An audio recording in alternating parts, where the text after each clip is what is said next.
വയനാട് ദുരന്ത ഭൂമിയിൽ ദൈവത്തിന്റെ പ്രതിരൂപമായി മാറിയ ചില മനുഷ്യരുണ്ട്. അതിലൊരാളാണ് ജീപ്പ് ഡ്രൈവർ രാജേഷ് കുമാർ. ഉരുൾപൊട്ടിയ രാത്രിയിൽ രാജേഷും സുഹൃത്തുക്കളും ചേർന്ന് 4 ജീപ്പുകളിലായി രക്ഷപ്പെടുത്തിയത് 120 പേരെയാണ്.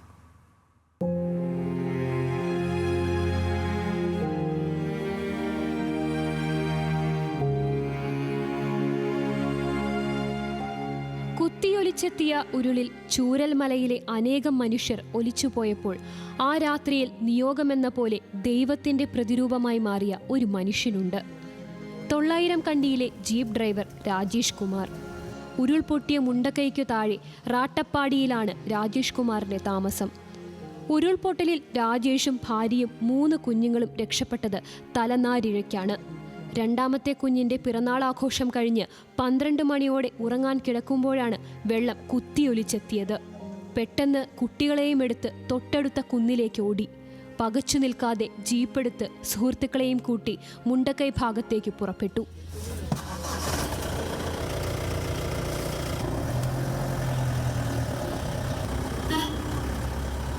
നടുക്കുന്ന കാഴ്ചയാണ് രാജേഷ് അവിടെ കണ്ടത്. ചെളിയിൽ പുതഞ്ഞ് നിലവിളിക്കുന്ന ജീവനുകൾ. കഴിയുന്നവരെയെല്ലാം രക്ഷപ്പെടുത്തി. 120 ജീവനുകളെയാണ് ആ രാത്രി അവിടെ നിന്നും രാജേഷും തമ്പുരാൻ എന്ന ജീപ്പും സുരക്ഷിതരാക്കി മാറ്റിയത്.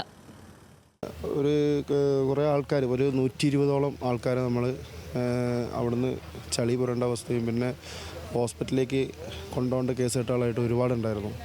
അപ്പോൾ അവരെയൊക്കെ നമ്മൾ എന്താക്കി അവിടെ കൊണ്ടുവന്ന് നമ്മളെ ക്വാർട്ടേഴ്സിൻ്റെ മുമ്പിൽ കൊണ്ടുവന്നു നമ്മളവിടെ വെച്ചു. അപ്പോൾ പിന്നെ നമുക്ക് കുറേ പേര് അപ്പുറത്ത് നിന്ന് നമ്മളോട് പറയുന്നുണ്ട്, ചേട്ടാ രക്ഷിക്കുക എന്നൊക്കെ പറയുന്നുണ്ട്. അലറി വിളിക്കുന്നുണ്ട്. കറണ്ടില്ല, നമുക്ക് ആളെ കാണുന്നില്ല. പിന്നെ നമ്മുടെ കയ്യിലുണ്ടായിരുന്ന വണ്ടിയുടെ വെളിച്ചം കൊണ്ടാണ്, ഹെഡ്ലൈറ്റിൻ്റെ വെളിച്ചം കൊണ്ടാണ് പകുതി നമ്മൾ രക്ഷപ്പെടുത്തി കൊണ്ടുവന്നത്.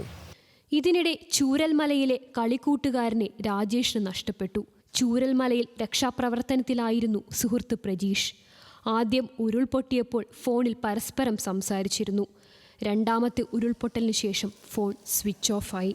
ഇവിടുന്ന് എല്ലാവരും സേഫ് ചെയ്ത്, ഈ ഏരിയ മൊത്തം സേഫ് ചെയ്താണ്. അവനും അവൻ്റെ ചേട്ടനും കൂടി സേഫ് ചെയ്ത്. എന്നിട്ട് ആ പാവം അവൻ്റെ ചേട്ടൻ ഇത് അറിഞ്ഞിട്ടില്ല, ഇവൻ പോയ കാര്യം അറിഞ്ഞിട്ടില്ല. പക്ഷെ ഞങ്ങൾ അറിഞ്ഞിട്ടുണ്ടായിരുന്നു ഇവൻ ഇങ്ങനെ മിസ്സിങ് ഉണ്ട് എന്നുള്ളത്. പക്ഷേ നമുക്ക് ഇവൻ മരിച്ചോ എന്നുള്ളത് നമുക്കറിയുന്നില്ല. അങ്ങനെ രാവിലെ ആയപ്പോഴാണ് നമുക്ക് കോൾ വന്നത്, പ്രജീഷിൻ്റെ ബോഡി കിട്ടിയെന്ന് പറഞ്ഞു. മേപ്പാടിയിലെ ക്യാമ്പിലാണ് രാജേഷിന്റെ കുടുംബം ഇപ്പോൾ. ചൂരൽമലയിലെ പാലം ഒലിച്ചുപോയതോടെ ഒറ്റപ്പെട്ട മറുകരയിൽ രാജേഷിൻ്റേതുൾപ്പെടെ 4 ജീപ്പുകൾക്ക് മാത്രമാണ് രാത്രിയിൽ രക്ഷാപ്രവർത്തനത്തിൽ പങ്കാളികളാകാൻ കഴിഞ്ഞത്. ഇന്ന് ദുരന്തം അവശേഷിപ്പിച്ച ഭൂമിയിലും റെസ്ക്യൂ ടീമിന് വേണ്ടി അതേ തമ്പുരാന്റെ ചക്രങ്ങൾ ചലിച്ചുകൊണ്ടേയിരിക്കുന്നു. നഷ്ടങ്ങൾക്കും വിഷമങ്ങൾക്കും നടുവിലാണെങ്കിലും 120 പേരെ രക്ഷിക്കാൻ കഴിഞ്ഞു എന്നതിൻ്റെ സന്തോഷം രാജേഷിനുണ്ട്. ദുരന്തം പൊട്ടിയൊലിച്ച ആ കറുത്ത രാത്രിയിൽ രാജേഷും അദ്ദേഹത്തിൻ്റെ തമ്പുരാൻ എന്ന ജീപ്പും അക്ഷരാർത്ഥത്തിൽ തമ്പുരാനായി മാറുകയായിരുന്നു. ചൂരൽമലയിൽ നിന്നും ക്യാമറാമാൻ MG മഞ്ജുഷനൊപ്പം ചന്തു ചന്ദ്രശേഖർ, ന്യൂസ് മലയാളം.